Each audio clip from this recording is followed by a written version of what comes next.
সংসার তো ভালোই গুছাই ফেলছো। শোনো, কাজের কথা বলি। আমি তোমাকে একটা দায়িত্ব নিতে চাই। কি দায়িত্ব? স্বামীর তো কিছুটা করা দরকার, তাই না? ফুপা স্বামী তো করছে, ফ্রিল্যান্সিং করে, সব ঠিকঠাক আছে, ও মন দিয়ে করছে। এভাবে তো জীবন চলবে না। কিন্তু আমাদের ভালোই চলছে, কোনো অসুবিধা হচ্ছে না ফুপা। এখন ঠিকঠাক চলছে, কিন্তু ভবিষ্যতের কথা তো ভাবতে হবে, তাই না? আমি ওকে কিছুটা করে দিতে চেয়েছিলাম, ওকে বললাম, সে রাজি না। তার তো আবার ইগো প্রবলেম। এটা অবশ্য ঠিক বলেছেন, আমার বাবাও হেল্প করতে চেয়েছিল, কিন্তু সে নিবে না, ওই যে ইগো প্রবলেম। জানি তো ওর ইগো প্রবলেম। এখন এই দায়িত্বটা আমি তোমাকে দিলাম, তুমি যেভাবে কনভিন্স করো, বাকিটা আমি দেখবো। কোনো আসসালামু আলাইকুম ফুফা, কখন আসলেন? এই তো ফুপা আসছে, আসার সময় দেখো আমাদের জন্য গিফট নিয়ে আসছে। এসব আনতে গেলেন কেন?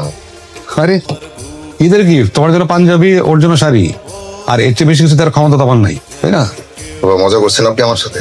আমি তো আপনাকে কিছুই দিতে পারলাম না। পারলাম না মানে? গিফট দিবা?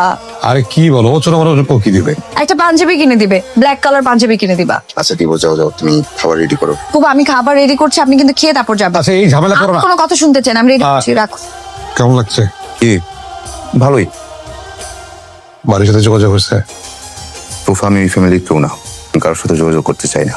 আচ্ছা, এটা সময়ের সাথে দেখা যাবে, এত রিজিড হওয়ার কিছু নাই। আমি যেটা বলতে যাচ্ছিলাম যে আমার মেয়েটা তো তোমাকে অনেক মিস করে, সত্যি তোমাকে অনেক ভালোবাসে। তুই আমার কি হস? আমি তোমার বোন সম্পর্কে ফুফাতো বোন। আর আমি তোর কি? আমার ভাই সম্পর্কে মামাতো ভাই। কিন্তু তোর কথাবার্তাই তো এটা মনে হয় তুই আমার বস, আমি তোর কর্মচারী। ভাই বোনের সম্পর্কটা না এরকম, চল।